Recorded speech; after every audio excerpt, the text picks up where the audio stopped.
Very good morning to all my subscribers, my viewers, the obedient family. Thank you for joining me this morning. Let me start this video by appreciating GRV for the humanitarian activity carried out recently.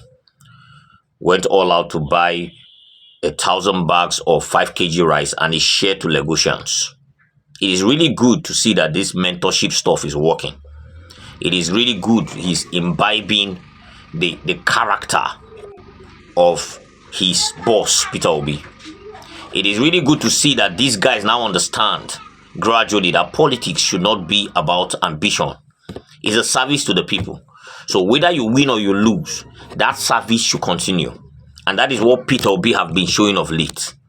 Going out to reach out to people. And thank God, those that are, following him, that also contested like GRV now and lost, are still imbibing that very, very powerful pattern of politics.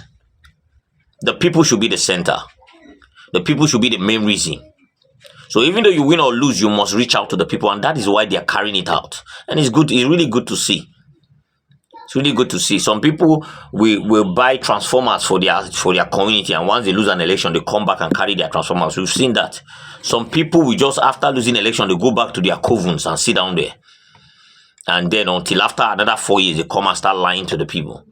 But these guys are on the ground, making sure that the lives of Nigerians get better.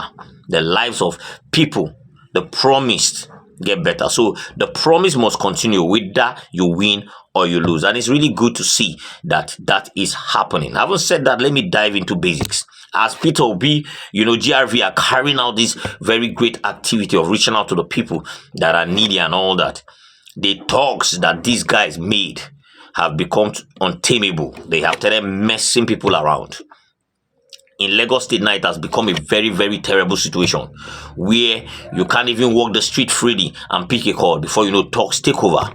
And it's becoming really, really bad. Let me play a video, and when I come back, we'll continue with this whole stuff. I'm making this video as a special appeal to our governor and our president and everybody in power. There is a pandemic. There is a menace that is occurring. And I know that 1 or 2, 3, 4 people can testify to this. You can no longer walk on the street in certain areas in Lagos, Oshodi, Agege, Lagos Island, and some other environs, to mention a few. You can't pick a phone call on the road as you are walking. This bunch of guys will gather around you and they will demand for your phone if they don't even snatch it. And when they snatch your phone, they will tell you brazenly to your face, we've had cases of a snatch phone, but they had to end up paying 50,000 naira. Yesterday, this one happened and it hit close to home. A crew member of ours, we kept on calling him because so we were worried. We kept on calling, so he was forced to pick his phone on the streets of Agege, and suddenly 7, 8 boys gathered around him, brandishing weapons. But please understand that this thing happened around 9:30 a.m. in the morning. Busy. People were passing, people were going, but everybody ignored him. And don't like the authority that was watching the exchange. It means that this is what is occurring in that place. They were pushing him around, they were telling him that they will and nothing will happen until he paid, because he wanted to collect his phone. I need only phone. 1 year he ended up parting with 5,000 naira yesterday. And as it was another story, another person was confirming it that 3 weeks ago the same thing happened to her. Gently along. This seed that has been planted, what's in the tree, what's in the meta very soon become a forest. We are begging. This is a country and a state that has law and security. These boys are claiming, when you talk to them, Baba Walowa ni joba, Mama Walowa ni joba, Uncle Wani, Brother Wani, please, we are citizens and we are begging. Insult. I'm just begging, because the security of the citizenry is part of your mandate. These boys are becoming brazen. People in broad daylight, everybody demanding, exploiting, extorting, threatening. We are not safe in our cars if we think that this does not concern us. What's in con window already? We are not safe. So please, I beg our governors to please. You've had it right. The talks they have created, they are becoming untamable. And if there is, I keep saying it, if there is any agent, if there is any set of people that have made insecurity a thing in Nigeria, it's politicians. From banditry to Boko Haram to everything, it was politicians. All these guys came into the country during the time that certain people were looking for how to win an election by all means. And they say, if we don't win, blood and what and what and what and what. And they brought in these people. And after they won the election, they abandoned them. And these people decided to form a terrorist group. Terrorizing people, kidnapping, and saying the government must listen to them. And from information gathered from the people that have been, captured and all that, they will tell you that these people are not Nigerians. Togri too has become we saw what happened during the election.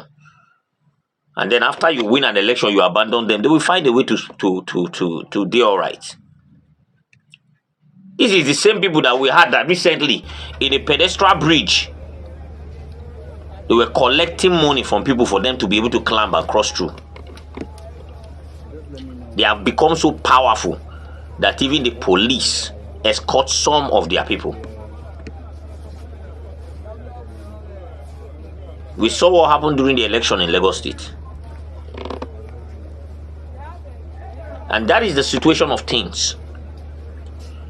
Politicians that depend on thuggery, intimidation, grab it, snatch it, run with it. Politicians. These are the people they are breeding, and tomorrow you want to abandon them and you think they will not find a way to always make themselves better. They know that they are the ones in control right now. So they carry out this haste, even in the daytime. You heard that it's 9 a.m. Without fear or favor, and they know that nothing will happen. And these things keep occurring. And how do they? No way to tame it, because they are the ones that brought this infection. So how do you want to tame it? We're in a country where politicians a lot of them are thugs. So they came out of breeds like this. And that is what they used to fight. And then when you fight finish and you abandon them, they will find a way. Because all their life, what they know is how to snatch it, grab it, run with it. And that is why you are seeing things like this.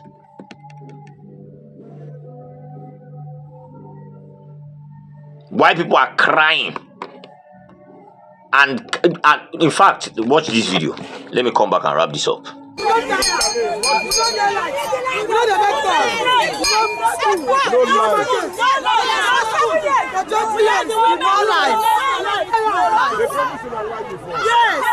We are tired.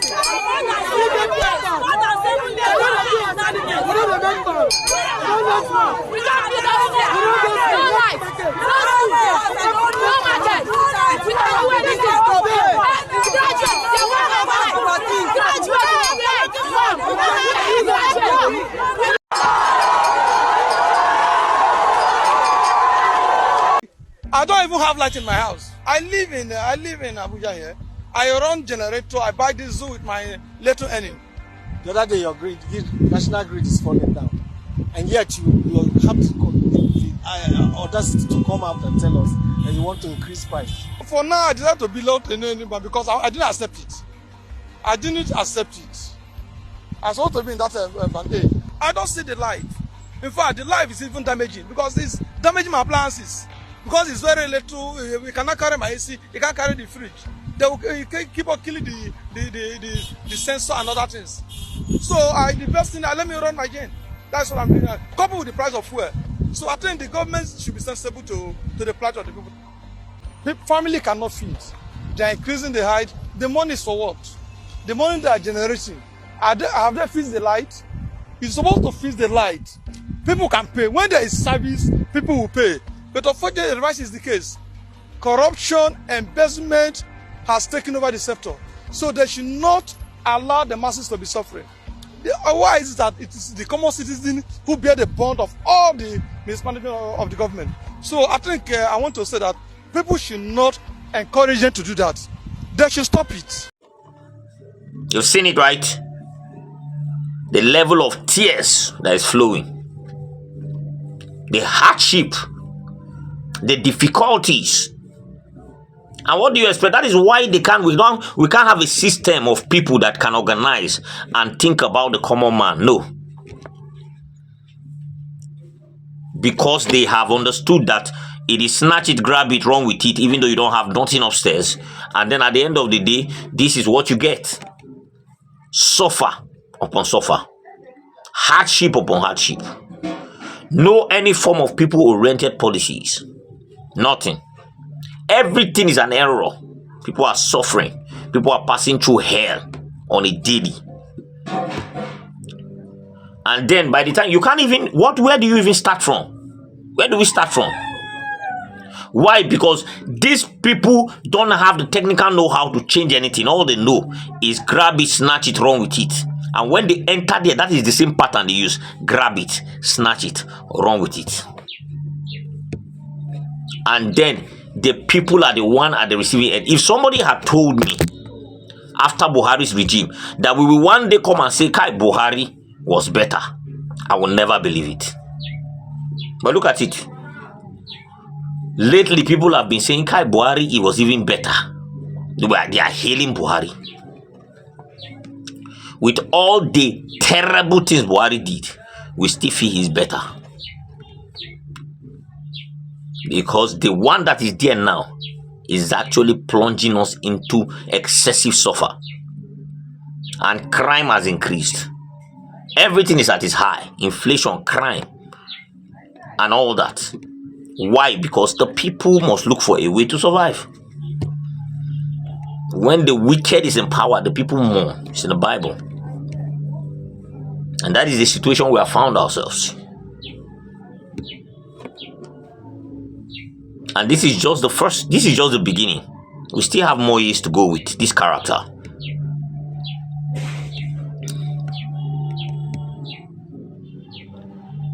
We need to sit down and start looking for a way out of this mess. I keep saying it. There are no two ways about this whole thing. It's either we unite completely as a people, leave tribal lines, leave religious lines, and now say, okay, we are fighting against a common enemy. And that enemy is not affiliated to tribe or anything. These are people that actually want to keep us in this abject poverty and slavery. Or we divide and everybody goes his way. Because those are the two options. The structure of criminality will not ever want to leave until there is a deliberate attempt to take it out. And this deliberate attempt must be unanimous. Nobody should be left out. Even though we have it should be a few that are left out. But the larger population should be in this unanimous agreement. Should be fully involved. If not, we are going nowhere. Let me drop it here, guys. Please subscribe to this channel if you haven't. Turn on the notification bell so that whenever I drop a video, you'll be the first to be notified. I'm obedient and I'm useful. I hope you are. Fingers crossed. Let's keep holding them responsible. We really love to hear your comment. Drop it in the comment section. And then try as much as possible to remain very obedient, because we are working towards a plan. And everything is going to be all right. God bless you. I'll see you next time.